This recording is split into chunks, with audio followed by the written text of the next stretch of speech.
An 18-year-old walked into a car dealership with his own money, ready to buy his first car. They kicked him out without a second thought. The next day, his billionaire mother showed up and made sure they never forgot his name. Omari Thorne had his entire day planned out. It was a Thursday, late morning, and the air in Smyrna, Tennessee, carried that sticky weight just before a summer storm. Omari didn't mind. He had on his grey windbreaker, black cargo pants, and a pair of old white Nikes that had seen better days. Tucked under his arm was a blue plastic folder with 5 printed listings.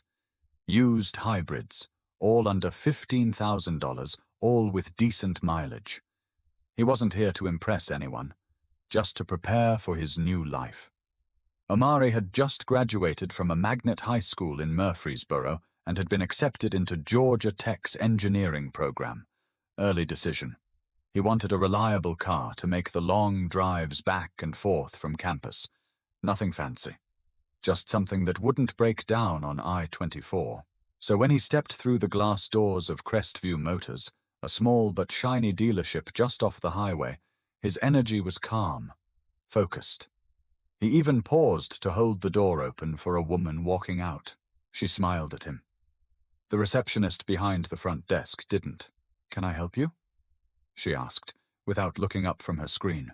"Yeah, I'm here to look at a few of the hybrids you've got listed," Omari replied, lifting the folder slightly. "I printed them out. There's a couple of Sonatas and a Civic I saw online." The woman gave a short blink, then said, "Are you here with your parents?" "No, Mom. I'm buying it myself."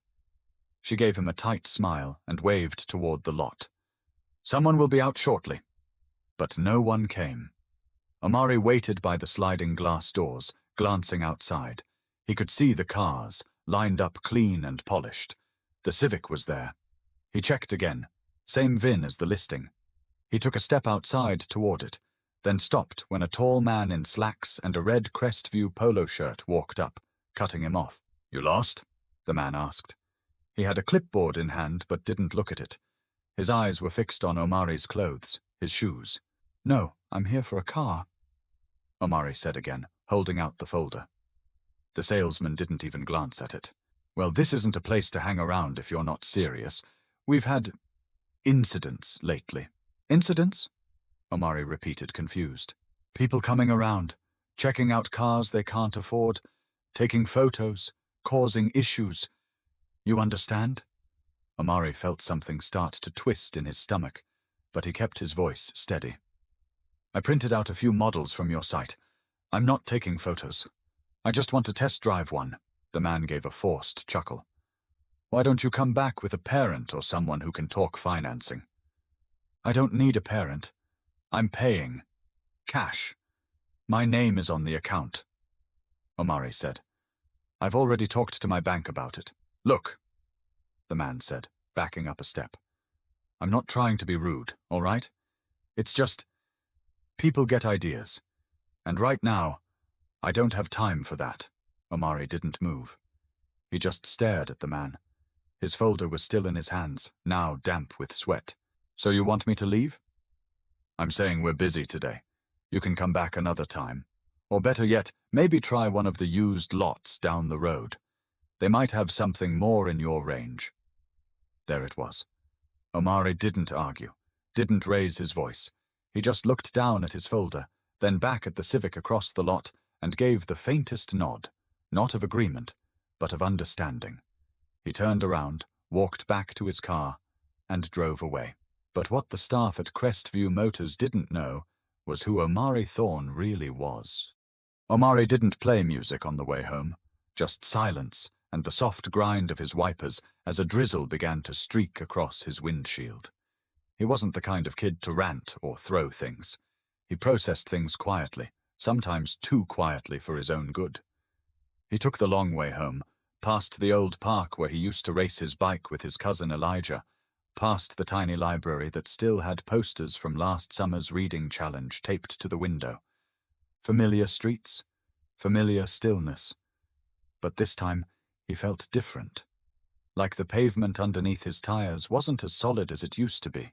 When he pulled into his driveway, he just sat there for a moment, hands still on the steering wheel, staring out through the rain-speckled glass. Inside, the house smelled like lavender and black coffee. His mum had always said those were the 2 scents that made her feel like the day was hers. Omari slipped off his shoes at the door, still not saying a word. He walked to the kitchen, opened the fridge, and poured himself a glass of water. Dr. Omari Thorne was upstairs on a conference call. Omari could hear the rhythm of her voice from her home office. Cool, measured, confident. She was the kind of woman who could speak in front of the CDC board one day and patch up her son's scraped knee the next. When she came downstairs later that evening, she found him in the living room, sitting on the couch, laptop open, his folder by his side. "Find anything you liked?" she asked. He hesitated, then said, "I went to Crestview. They had some decent stuff." She sat down across from him. "You test drive anything?" "No." Ayana tilted her head slightly. "Why not?" "They told me to come back with a parent. Said I looked like I was just hanging around." He said it casually, as if reading off a grocery list. Ayana's lips pressed together. Not anger, just a pause. A precise pause. "Did something happen?" He shook his head. "It's whatever. I wasn't going to start anything there. I left." She watched him carefully. "Did they say something specific?" "Not really. Just kind of treated me like I didn't belong." Ayana didn't say much after that. She simply leaned forward, rested her hand on his knee for a second, then got up and started putting away dishes from the sink. But her mind was somewhere else. Omari returned to his laptop. He kept scrolling through listings. His bank account was still open in another tab. He had enough. He knew that. And yet, he'd never felt smaller. He didn't know it, but upstairs in her office, Ayana was already making plans. She wasn't the type to storm into buildings or cause scenes. That wasn't her style. She believed in moving with control. Sharp, deliberate control. If you made her speak up, it was because she absolutely had to. And when she did, people listened. That night, she made one call to a friend who worked in property insurance and had done consulting work for Crestview Motors. Nothing heavy, just a question or two about their owner, their staff structure, who managed customer interactions. By morning, she had everything she needed. Omari was still asleep when she backed the Rolls-Royce out of the garage. She rarely drove it. It was more symbolic than practical. A gift from a French pharmaceutical investor she'd worked with years ago. Ayana had almost sold it once, until her mother convinced her to keep it. "Sometimes people need to see what success looks like," her mother had said. "Especially the ones who think they already know." As the car pulled onto the main road, the silver accents caught the morning light like quiet armor. But this wasn't about showing off. It was about showing up. It was barely 9:30 a.m. when the double doors at Crestview Motors whooshed open again. Same lobby. Same woman behind the front desk, typing away at her keyboard, distracted by the glow of her screen. But this time it wasn't Omari. The first thing that caught her attention was the car. The kind you don't forget. Midnight blue paint so polished it looked like a mirror. Rolls-Royce Dawn, custom interior, Georgia plates. The kind of car you don't usually see parked outside a mid-range dealership in Smyrna, Tennessee. The second thing she noticed was the woman stepping out. Dr. Ayana Thorne didn't need to say a word to command attention. She walked in wearing a navy suit, heels that didn't make a sound, and no jewelry except a silver watch. No smile. No anger either. Just presence. The kind that makes people stand up a little straighter without knowing why. "Good morning," Ayana said. The receptionist blinked. "Good morning. Are you here for a service appointment?" "No," she said, setting her bag gently on the front counter. "I'd like to speak with the manager." "Sure. One moment." The receptionist picked up the phone, dialing fast, her eyes flicking to the car outside. In less than a minute, a man appeared. Mid-40s, tucked-in dress shirt, Bluetooth in one ear. He looked like he was always just finishing a phone call. "I'm Dan Grissom, general manager here," he said, extending his hand. "What can I help you with today?" Ayana didn't take the handshake. "You had an interaction with my son yesterday. 18 years old. Black. Quiet. Wore a windbreaker. Brought printouts of several used vehicles. You told him to leave. Dan's face twitched, but he held his professional smile. Ma'am, I meet a lot of people. It's possible there was some misunderstanding. Ayana opened her bag, pulled out Omari's blue folder, and placed it flat on the counter. He walked in with this. He showed your staff exactly which models he came for. He had financing pre-approved and was prepared to pay cash. He left without a test drive. Know why? Dan's smile thinned. There's no need to make this confrontational. It's not, Ayana replied evenly. It's informational. Dan exhaled. Look, if he felt disrespected, I'm happy to offer him a second visit. Maybe I can walk him through inventory myself. That won't be necessary.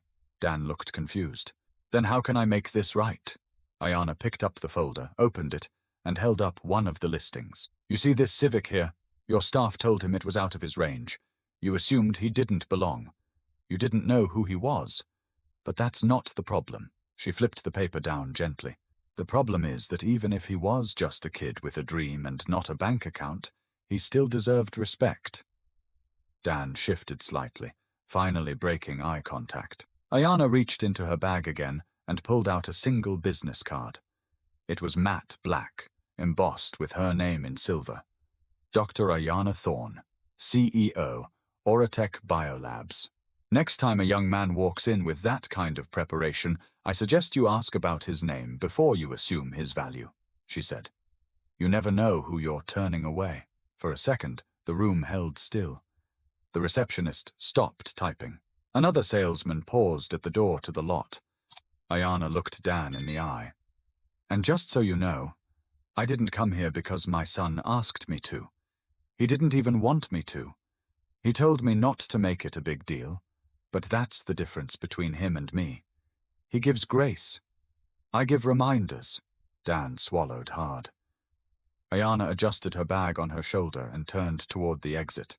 Oh, and the car outside? She said over her shoulder. Not for sale, just a visual aid.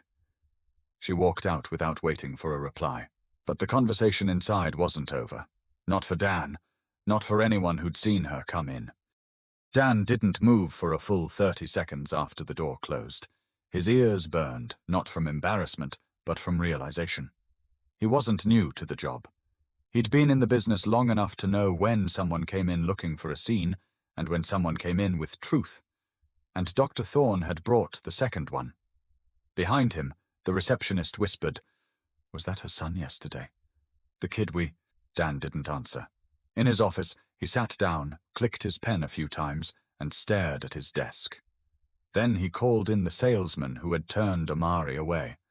The same guy with the red Crestview polo. Chris, close the door. Chris looked uneasy. What's up? You remember that kid from yesterday? Black teenager. Said he wanted to look at hybrids? Chris nodded. Yeah, the one hanging around the Civic? Dan folded his hands. He wasn't hanging around. He had paperwork. Printed listings. Pre-approved. His mother came in this morning. Chris scoffed lightly. Okay, but I mean, he looked like... Dan cut him off. He looked like what? Chris paused, mouth slightly open, but no words came. Dan leaned back. You ever thought maybe we don't get a lot of black customers in here because they walk in, see how we look at them, and walk right back out? Chris squirmed in his seat. It's not like that. You sure? Dan asked. Because she didn't yell. She didn't ask for anything free. She just wanted us to know who we turned away. Not because he was poor, but because we assumed he was.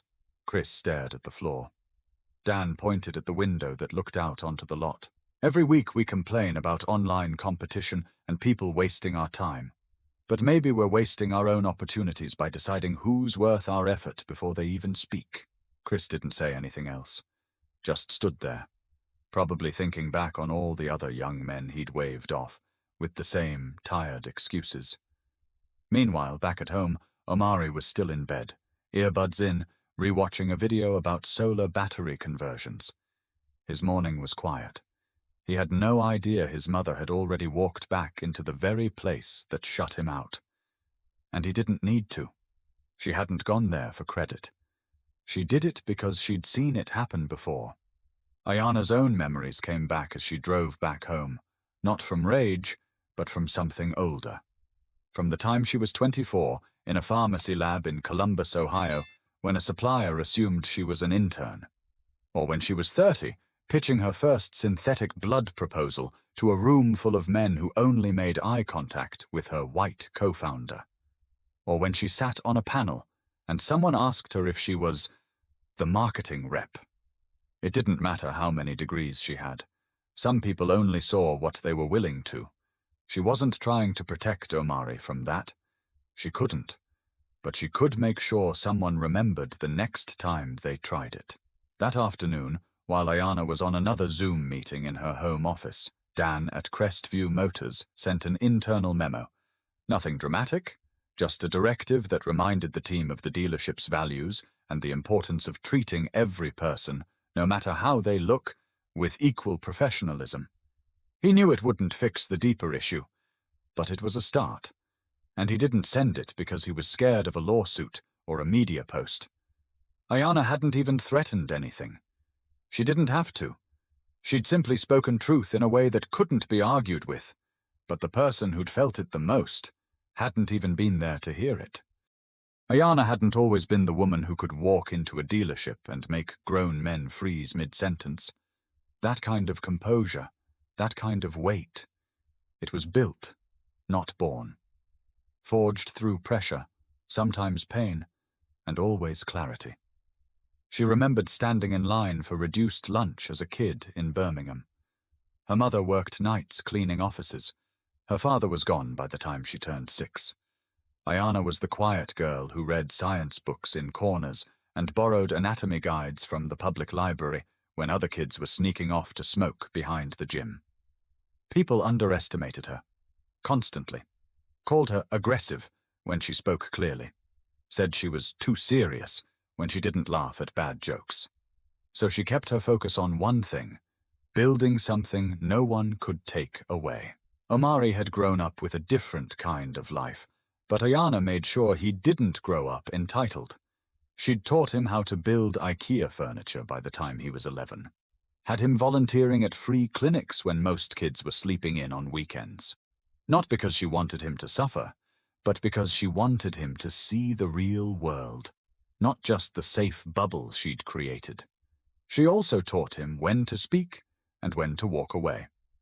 That's why she wasn't surprised when he came home the day before, quiet and withdrawn. He had learned how to hold his anger, not because he was weak, but because he was raised to know that sometimes silence echoes louder than rage. What got to her most, though, was how quickly he'd accepted it. Not because he didn't care, but because he was used to it. That thought followed her all day. The idea that her son, with his 3.9 GPA, his early acceptance to one of the best tech schools in the country, and his genuine, calm nature, had already made peace with being treated like a threat. Ayana remembered when he was 10, and a neighbor across the street called to report a strange boy walking through yards.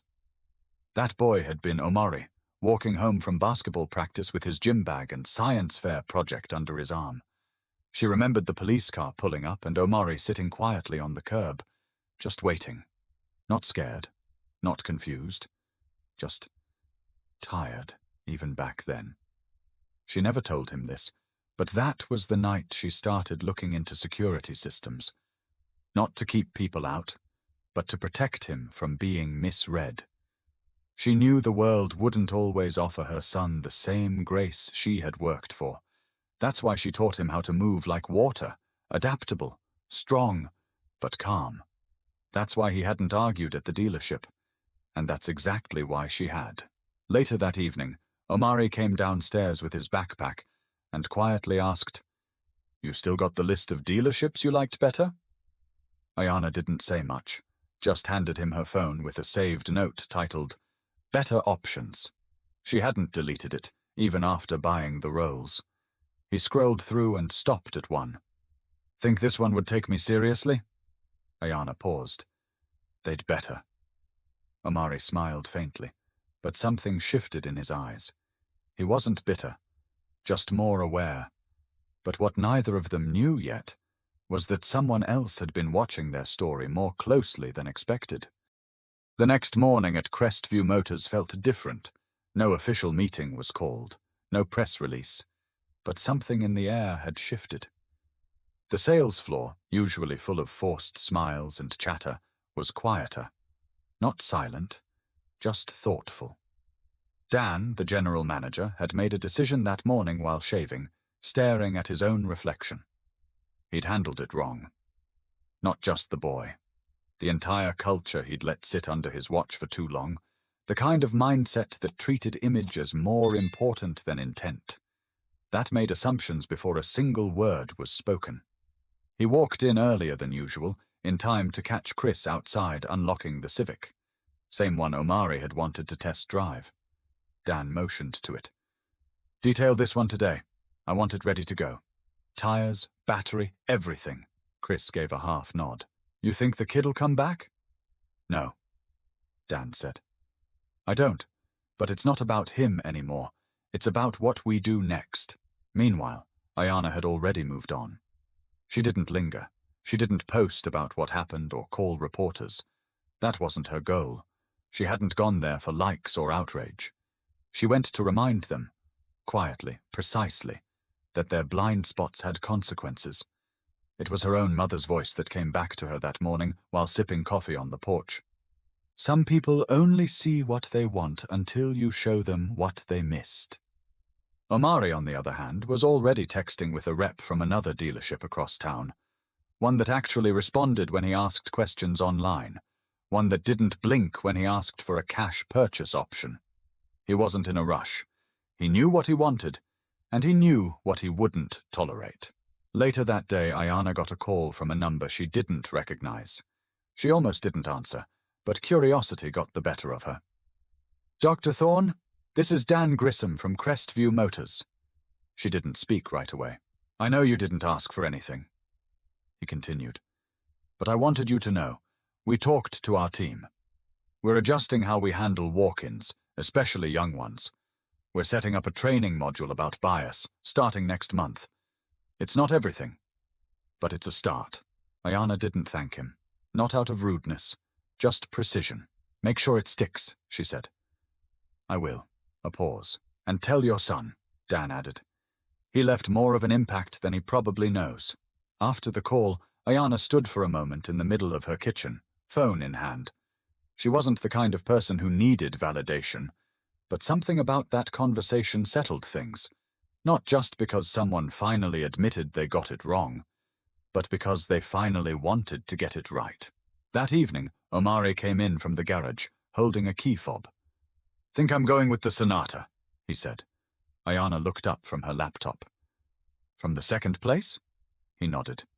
"Guy there walked me through everything. No weird energy, just facts. Felt different." She smiled. "You like it?" "Yeah.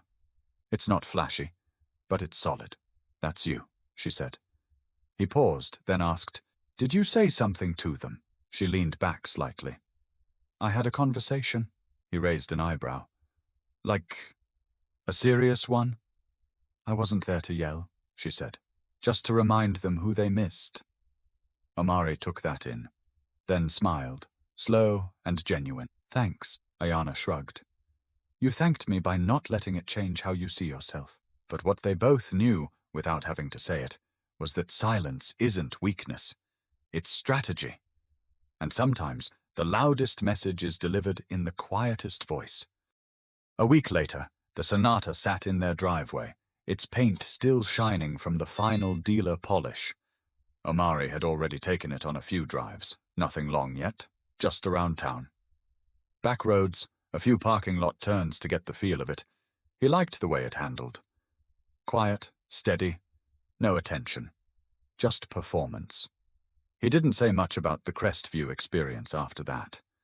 Not because he'd forgotten, but because it didn't define the outcome. The lesson had already settled into him like water in soil, absorbed, not evaporated. Ayana noticed it too, in small ways. The way he carried himself when they went out. The way he double-checked his bank app before making a purchase. The way he asked her if he should wear a collared shirt when they visited a different dealership later that month to help his cousin look for a truck. He wasn't trying to be someone else. He was simply adjusting, like she had so many times before. They never needed to sit down and have a heart-to-heart. That wasn't their style. Their conversations lived in the in-between, in the glance across the kitchen, in the quiet nod when something difficult was said without being said. One evening, while Omari was helping his cousin practice parallel parking, Ayana sat at her desk going through some grant proposals. Her eyes landed on a photo taped to the corner of her monitor. Omari at age 9, holding up a science fair ribbon, beaming in a shirt 2 sizes too big. Behind him in the photo was the family's old Honda Accord, the one Ayana had driven through med school and most of her early career. It wasn't the ribbon that made her smile. It was the look in his eyes. He'd always carried potential. And now, he carried proof. Not of wealth, not of revenge, but of knowing who he was, no matter what anyone else assumed. A few days later, she got an envelope in the mail. No return address. Inside was a handwritten note on simple white stationery. We're doing better now, because someone reminded us why we have to. Thank you. Crestview Motors. She folded it carefully and slid it into the back of her planner. Not because she needed to remember them, but because she wanted to remember that sometimes people can change, if they're made to see what they've ignored for too long. That evening, she told Omari about the letter. He just chuckled and said, "Guess they finally figured it out." Ayana looked at him. "You figured it out a long time ago." He gave a small shrug. "Still feels good, though." She laughed. "Yeah, it does." Outside, the sun was slipping behind the houses across the street, casting long shadows across the driveway. Omari stood by the car for a moment, arms crossed, just looking at it. Then he opened the door, slid into the driver's seat, and started the engine. No music, just movement. No one watching but the people who mattered. And in that moment, it was clear. He didn't just get a car. He got something bigger. Self-respect, clarity. The knowledge that quiet dignity speaks louder than noise. That how the world sees you doesn't get to define how you see yourself. That sometimes the best kind of power is walking away without losing your voice. Stories like Omari's happen every day, and not all of them have a Rolls-Royce pulling into the lot. But each one carries a choice, for all of us, to pause, to rethink, to see people fully before deciding who they are. If you felt this story, if it made you reflect or reminded you of someone you know, share it. Let others feel it too. And don't forget to subscribe. More stories like this are coming. Stories that speak quietly but clearly.